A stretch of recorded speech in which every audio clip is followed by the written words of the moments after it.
আসসালামু আলাইকুম। আমি শাহরিয়ার হোসেন শুভ। পড়াশোনা করতেছি জাহাঙ্গীরনগর বিশ্ববিদ্যালয়ের ফার্মেসি বিভাগে। ২০২৩-২৪ শিক্ষাবর্ষে জাহাঙ্গীরনগর বিশ্ববিদ্যালয়ের ডি ইউনিটের ভর্তি পরীক্ষায় আমি দ্বিতীয়তম স্থান অধিকার করছিলাম।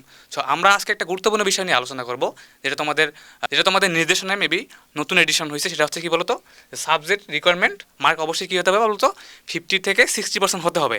না হলে তোমরা দেখবা যে অনেক ভালো সাবজেক্ট যেগুলো ফার্মেসি বা বিএমবি, এগুলো তোমরা না পাওয়ার সম্ভাবনা একটু বেশি থাকে। সো সো এই বিষয়টা তোমরা অবশ্যই ভালো করে মাথায় খেয়াল রাখবা, যাতে তোমাদের কোনো সাবজেক্টে 50%-এর নিচে মার্ক না আসে।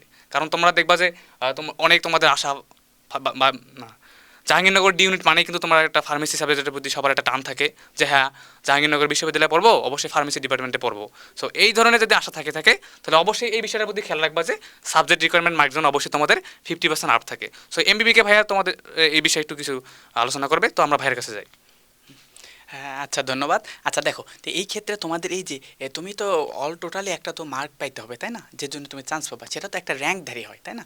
কিন্তু এই অবস্থায় কোনো কারণে দেখা গেল 1 বছরের প্রশ্নটা অনেক কঠিন হয়েছে বা এমন এলোমেলো হয়েছে যে তোমরা সবাই, আমাদের কত ফার্স্ট হয়েছিল, কত মার্ক পাইছিল ভাই? আমার 68 ছিল।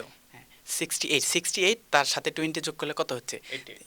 88। তো 88 মার্ক পেয়ে সে সেকেন্ড হয়েছে। তো এইরকম ফার্স্ট সেকেন্ড হওয়ার জন্য 88, 89 এরকম লাগতেছে।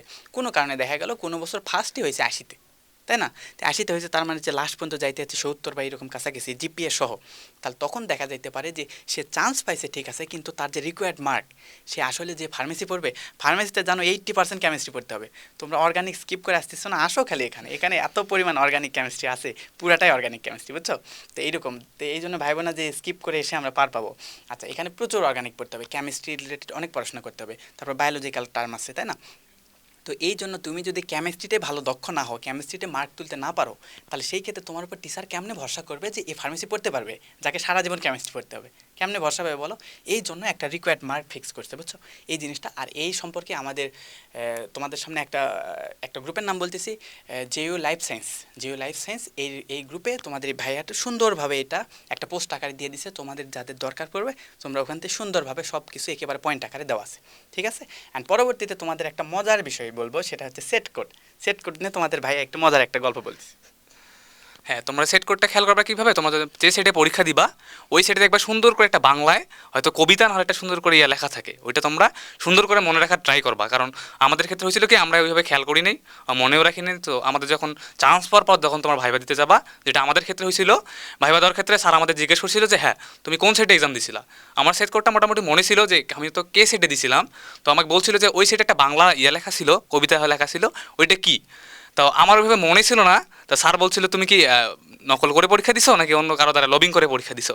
তো এই ধরনের একটা মজার ব্যাপার, তোমরা এটা মনে রাখবা। তো স্যারের সাথে একটা তোমাদের যে তোমরা একটা যোগ্য বা ভালোভাবে একটা পরীক্ষা দিয়ে চান্স পাইছো, এটা প্রমাণ করার জন্য তোমরা এটা মনে রাখতে পারো, যাতে ওই সময় যে স্যার তোমাদের সাথে ফাজলামো করেই বলবে এটা, তো তোমরা একটু স্যারের সাথে বেশি নিজের একটা কনফিডেন্স লেভেল বাড়ানোর জন্য এটা অবশ্যই মনে রাখতে পারো। হ্যাঁ, ধন্যবাদ ভাই, একটা মজার কথা বলছে। আচ্ছা, এই ক্ষেত্রে ওই যে তোমাদের সেট কোড অনেকগুলা, ABCD EFG HI যে পর্যন্ত প্রায় 10-12টা সেট কোড থাকবে। তো তুমি কি করবা, পরীক্ষা দিছো, তুমি পরীক্ষা দিছো, ভালো পরীক্ষা দিছো, তোমার একটা কনফিডেন্সই আছে, তাই না? তো সেই ক্ষেত্রে পরীক্ষা তুমি সেট করতে রাখবা এবং দেখবা ওখানে তোমার অনেক কিছু তোমার পরিচয় দিতে হয়। সেই জায়গায় একটা বাংলা একটা কবিতা একটা বা ইংলিশ একটা একটা লাইন লিখতে হয়।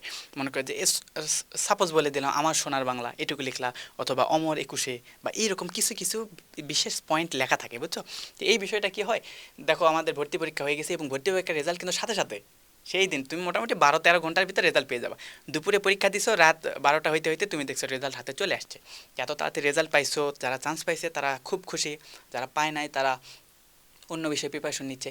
এই যে একটা বিশাল গ্যাপ, তারপর মনে করো ভর্তি প্রক্রিয়া হবে, তারপর তুমি ভাইবা বোর্ডে আসবা।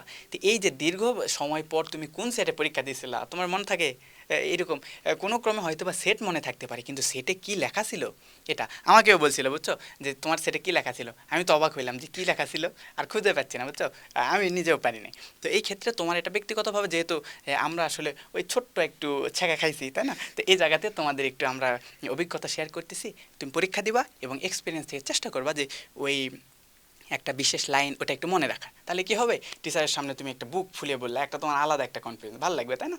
ঠিক আছে, এই যে তোমাদের কিন্তু বিশেষ প্রশ্ন ফাঁস, ওকে ঠিক আছে। আর ইম্পর্টেন্ট বিষয় হচ্ছে এটা জানো বা না জানো তোমার ভর্তি পরীক্ষায় বা ভর্তিতে কোনো ইফেক্ট পড়বে না, বুঝছো? এটা টিচার একটু মজা করবে, তোমার কনফিডেন্স কতটুকু জানা আছে এইটুকু, ঠিক আছে।